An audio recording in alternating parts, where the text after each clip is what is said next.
please stop making this man feel like he's doing something wrong when he's trying to be there for you. Back up on my bullshit, back up on the scene. Done dealing with you, don't know how to deal with me. Done fucking with you, don't know how to love me. Okay, so this is gonna be a really impromptu, unorganized video. I just really wanted to talk about this. I'm actually in the process of watching Love Without Borders right now, well, obviously it's the first season, but episode 5. And let's treat this like it's alive, right? But it's not.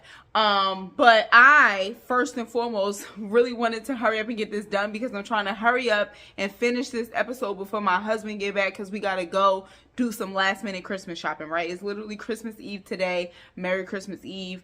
But here's what I want to talk about. So I want to talk about the show up until this point. We'll call it like a halfway check-in. Like, you know what I'm saying? Because this is episode 5. I'm assuming they probably have 10 episodes, right? So I'm going to go couple by couple. So let's get out the way. Philip and Erica, I think it is.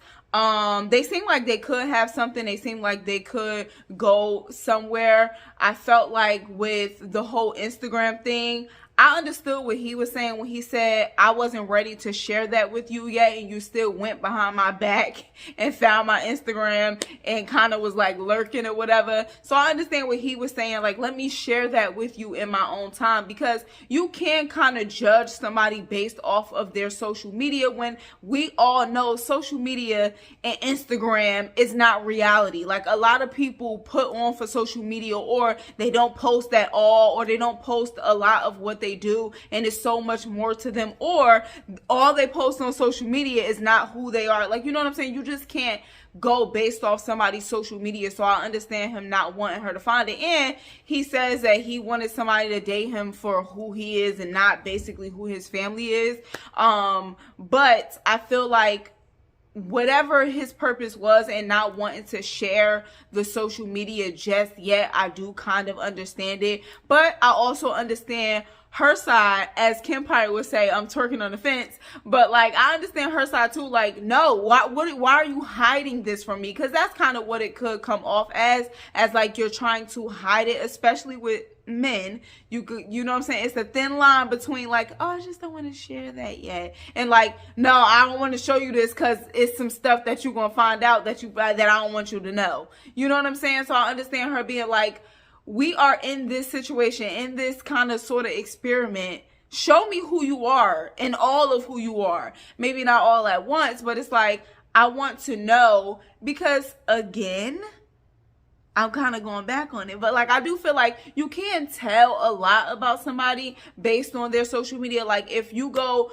to a man's social media and all he has is thirst traps, it's kind of like, what are you doing? Like, you know what I'm saying? So I feel like I can see where both people are coming from. All that to say that, right? But I do feel like, here the sun go, being disrespectful.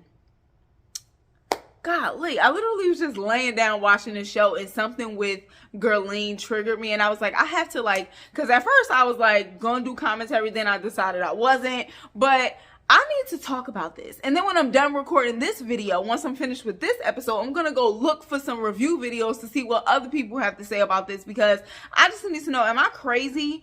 But let's focus. See, this is why I take notes, because like my brain be all over the place. But I do feel like with Philip and Erica, I believe that's her name, that they can have something. They seem like they have a little bit of chemistry and stuff. And it was nice, like when she was not feeling good, he offered to rub her feet, and she said they dirty, and they were. Okay, but I get it. She was probably walking around all morning or whatever without no shoes on, but that was nice. I do feel like they could have something, so I want to see more of like what's to come with them. Who else? Naeem and Chandra. Well, wait, we're gonna save Naeem and Chandra. We're gonna go to Dana. I believe that's how you pronounce her name, Dana, and I think his name is Brian. Okay, so here's the thing.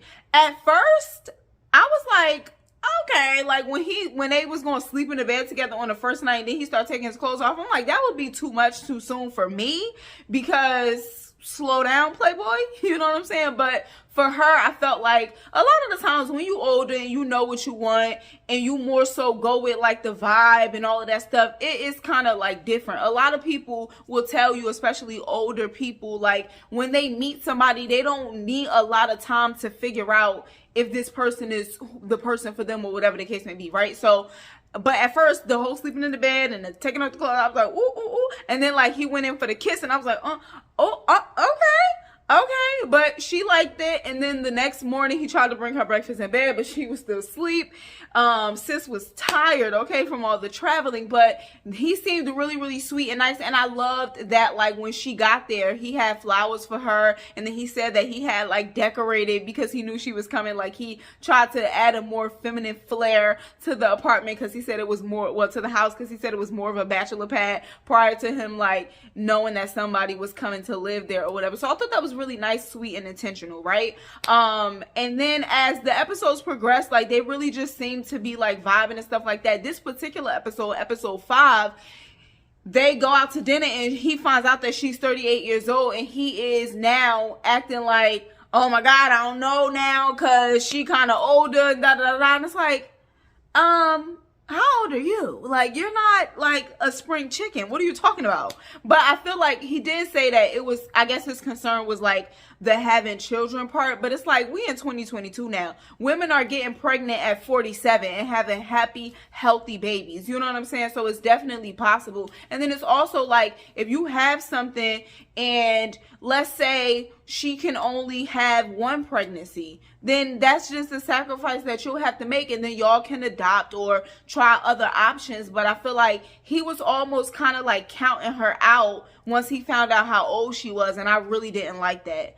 And then later on, when she went to the farm with him and she wasn't like wanting to like clean the chicken poop or the hen poop or whatever and pick him up and pet him and all of that stuff, he was kind of feeling like, like now he said we took 2 steps back, but it's like, she can support you in your business and your farm and stuff, and she doesn't have to necessarily do the things that are uncomfortable for her to do, especially not yet. Maybe she'll grow to like wanting to like pet the chickens, or maybe she'll grow to wanting to do other stuff that just feels gross to her. But she did say she was okay with like doing something with the cows, I think, or she said something. So it's like she's not completely opposed to it, but she probably don't want to jump in head first. But I felt like, again, going back to like the dinner that they had prior, him finding out her age, I felt like him now in the situation with the chickens, I felt like he was using that as like something to add on to like, I don't know if this could work. And it's like, really, you just still caught up on her age and you trying to like, you know, that's just kind of what I felt and what I took from it. But now moving on to who else do we have? A lot. Oh, Mayel and Aaron. First of all, Mayel is so cute and little. But here's the thing, right? I don't really have much to say about this because I don't really know much about gay relationships. I feel like if it were like a lesbian relationship, I could kind of like hit my sister up because she is, you know, a lesbian and she is married for a few years now. So I will be able to get insight from her. But I don't really know any gay men in relationship to kind of like gauge. But this is just my opinion from like what I was watching and what I think. So I feel like, now, I also, don't judge me, okay? Because like I said, I don't know. If you're a gay man and you got the tea and the scoop and the insight, please let me know. But for me, I feel like in gay relationships, there may be, like, I've heard people say, like, there's a top and there's a bottom, right? I don't know which is which, okay? So don't get me to lying. But let's just say that the top is, like, the more masculine and the bottom is, like, the more feminine, right? And if you are somebody who wants that type of infrastructure in your relationship where you want a top, you want there to be a top and you want there to be a bottom, and bottom being like the more feminine, I feel like in the situation with Mayel and Aaron, they both give me like bottom vibes. You know what I'm saying? Like they give me like the vibes that like they would be paired with somebody who is a top. And so I feel like that's kind of why like it's not like happening for them. I don't know, because if you take it back to Aaron, he said he wanted a Thor type of a man, like he wanted a big masculine man. That's what he said. He said, and if it's not Thor, then he'll take the brother. I don't know, remember which is which, but that's what he said. So it says to me that that's his type. He likes a big, masculine, strong man, right? And Mael is not that. He's giving more so like, again, I don't know which is which, the top or the bottom, but we just gonna say because I don't have anybody here to like help me out, you know what I'm saying? We're gonna just say that the bottom is like the more feminine man. So it's like they're both giving kind of like bottom vibes. So I don't know if they're compatible like in that way, because I don't really get like vibes from them. I get like they would more so kind of be like best friends or something. Like, I don't know. I don't get the feeling of like that from them. And I feel like, yes, Mael is cute. We already know Mael is attracted to Aaron and he wants physical and all of that stuff. But I feel like Aaron is not really attracted to Mael, even though he is saying that he is. It's not really giving that he is. And I think it's because his type and what he likes is a more big masculine man, right? So I don't know. I don't know if there's hope for them because they just don't really seem like they would be compatible. Like I said, Mael likes Aaron. He wants Aaron. He like, I can't wait to be like the little spoon and the big spoon. And Aaron is not really seeming like he's wanting to spoon at all. But now let's move on to who is next. Let's go Naeem and Chandra. So Naeem plays too much, and I get it. Like, he says that's a part of his personality, but for me, I'll never forget, right? When I was, just a quick little story, okay? And we're gonna get back to this. Like, you know, I always gotta, like, just oblige me, okay? So back in high school, right, I had a boyfriend who was like my first love or whatever, and at the time, we were both super hyper. I mean, I'm still very hyper and rambunctious and all of that stuff, right? But we both were. And in high school, it was fun, okay? He was like a real like dancing kind of like one of those funny type of a guys, and then as was I, okay? And we used to have fun. It was cute. It was fun. And then later on in life, when we would have conversations, it's like, I remember saying to him, like, you play too much. Like, I would never be able to date you. Like, in this current, like, point in my life and how I am now. You play too much. Like, it was cute and it was fun when we was in high school. But, like, now, I feel like, because although I'm fun and loud and stuff like that, I don't want to do that all the time. So it's like when I'm turned down, I don't need you over there like turned up, like doing the WAP. Like, chill out. You know what I'm saying? I need like somebody that's like, calm down. Okay? And just more chill. Like, I like a chill and a laid back man. Hence my husband, right? But back to this. But so when I was just watching, I'm like, he played too much. And it's okay to be fun and jovial. No, I'm not even going to say, I'm not going to make it seem like there's something wrong with his personality, because it's not, right? But just for her, she's not feeling it, okay? Chandra is not feeling it. And I feel like sometimes they do laugh and she could get the joke. But I feel like with her, she wants him to be able to tap into that, but then like be able to come out of it and then have a certain level of seriousness and a actual conversation instead of like making jokes about everything. She also said that he was like too pushy, I guess, because like when she would say like, no, don't do that, his way of joking is to be like, I'm gonna do it. I'm gonna do it. I'm about to come over there and pull you. But she see it as like him being pushy. Whereas like I feel like he's just kind of like joking and being funny, but she see it as him being pushy. But again, I don't think these people are compatible at all. I know the lady said that like, oh yeah, they will like be fun with each other. But it's like, it's giving like he too much fun for her, because she want a little bit of fun, a little piece of fun sprinkled in there, but she don't want all that fun all the time, all day, all night. Can't even like, she don't want that, okay? Chandra's not feeling it. And then in this episode, particular episode 5, she now uninvited him to Thanksgiving dinner. And I felt like that's not right, because he is out here alone. And not that you should like bring him just because he alone and you don't really want him to be there. Because I don't know if you anything like me, I don't want nobody doing nothing for me with me that don't really want to do it. Okay, don't invite me nowhere if you don't really want me to come. Don't like call me if you don't really want, like, don't do any of that, right? But I do feel like, dang, like, so it's a holiday, he away from his family and all of that stuff, and he's just going to be like, be alone. Like, you know, I felt like that was just kind of messed up. But again, I do feel like she shouldn't be forced to invite him to come and meet her family if she really is not in that place with him right now, or if she just genuinely doesn't want him to come. So now let's move on to Gurleen, and I believe Shreyas is how you pronounce his name. I never really hear them saying his name too much. But this is what really like has thrown me, okay, with Gurleen.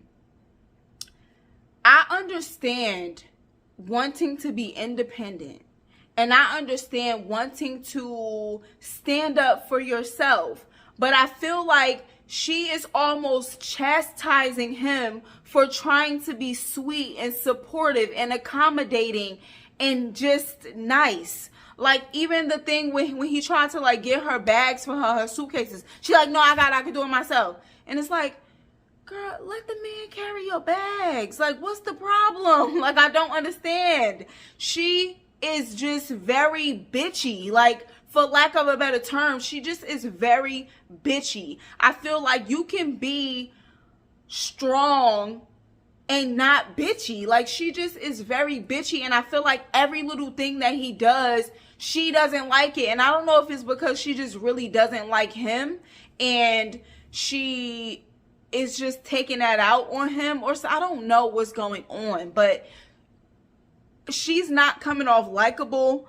I had watched an episode of this with my husband because I was like trying to like finish it, and he was like, it was a couple of scenes, and he was like, what, she is so mean. And I'm like, she is giving mean. It's giving mean, girl. Like, what did the man do to you? And then the whole scene where they were telling her, put the plates down. And when Shreyas explained it in his confessional, he said, like, basically it's making it seem like the people who are hosting this did not hire good help. So now you have to go and clean up because the help just don't know what they doing. They suck. So now you got to go and do. And it's like, if you in another country and people are telling you like, look, this is the way, like, you don't do that, acquiesce. That's it. Like, oh, you know what? My bad. I'll put this down. I was just trying to help. Where I come from, this is like considered helping. And then they tell you, well, here, let the help do that because that is what they were hired to do, and that's just how we do things. And then you let it be. I don't understand her at all. And at first, when she was like crying, when she was like preparing to leave, I was like, obviously, like, this is very overwhelming. I completely understand. Like, you're having to leave your life behind to go basically live with a stranger who you have no clue who they are, if you have chemistry, any of that stuff. It's overwhelming. I get it. And maybe she is still dealing with some of that angst or something. I don't know. But I do feel like there's a more gracious way to go about this, and she's not doing that. This episode in particular, I'm not even finished with the episode yet, but I had to just stop because she's getting on my nerves. I'm probably like 30 minutes into this episode, and they were at dinner with his friends, and they got into an argument. Now, Shreyas and Gurleen are talking about it. And he says, like, you know, I wanted to just, like, have your back. You know what I'm saying? Like, you here. And even at the dinner, he said, I want to be, like, I'm trying to be, like, responsible for her. And she was like, no, I can hold my own. I'm responsible for myself. And it's like, he just mean, like, he trying to look out for you. Like, what's wrong? But back to when they are having a conversation after the dinner, after the argument took place between the friends, he's saying to her, like, well, you know, I just wanted to, like, get your back. And she like, but I don't need you to do that. I don't need you to have my back. And I don't know if you think you was helping, but you wasn't, because then you got upset. And it's like he got upset because they were coming at you and he was trying to defend you. I don't understand what's wrong with this lady. And maybe she has some sort of like past trauma or something. I don't know because I don't know her. But it's giving very much so that she probably like had to be independent or strong, and now she kind of like trapped in that mind state. Because I'm not gonna lie, you know, I always like to give a little something to be able to let you know I can relate to what's going on, you know what I'm saying? But like, quick little 2.5.